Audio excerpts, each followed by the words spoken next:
నీవు ఆత్మస్వరూపుడు అని, నీ స్వస్వరూపమే ఆత్మ అని, నీవు ప్రశాంత స్వరూపుడు అని నీవు గుర్తిరుగుట ఎలా?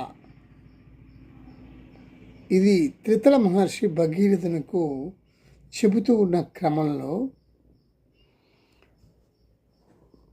ఈ రాజ్యం పట్ల అభిమానము, అట్టి సంసర్గము వలన ప్రాప్తించే అనేక విషయాలలో నీ చిత్తము తగులుకోవటము, ఈ రెండు కారణాల వల్ల నీకు ఆత్మ స్పష్టముగా అనుభూతమవుట లేదు.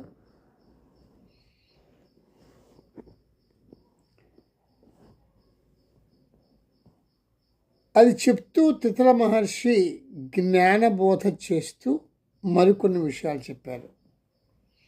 భార్య, పుత్రులు, గృహములు మొదలైన దృశ్య సంబంధమైన విషయముల పట్ల ఆసక్తి కానీ, అవి నావి అనే మమకారము కానీ ఉండకపోవటం, నీ ఇంద్రియములకు ఇక్కడ ఇష్ట అయిష్టములు తారసపడుతూ ఉంటాయి కదా, అట్టి ఉభయ విషయముల పట్ల సమచిత్తువై ఉండటం,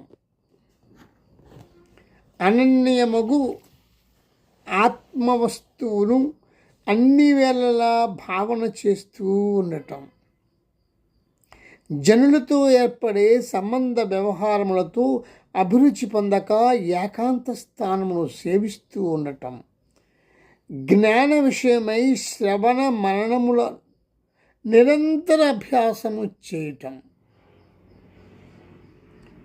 తత్వార్థమైన ఆ అఖండ నిర్మల నిత్య పరమాత్మ స్థానమును ఎక్కడికి నీ చూపు వెళితే అక్కడ దర్శిస్తూ ఉండటము, దీనిని జ్ఞానమని అంటారు.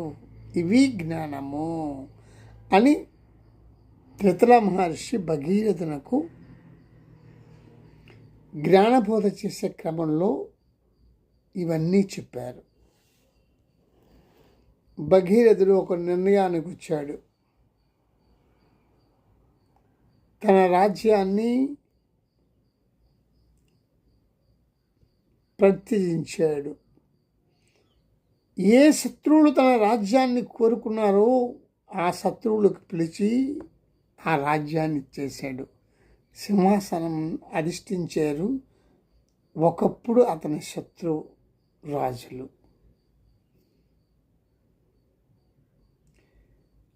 అతని రాజ్యాన్ని, అంతఃపురాన్ని విడిచిపెట్టి మళ్ళీ మనకి గౌతమ బుద్ధుడు గుర్తుకొస్తూ ఉంటాడు.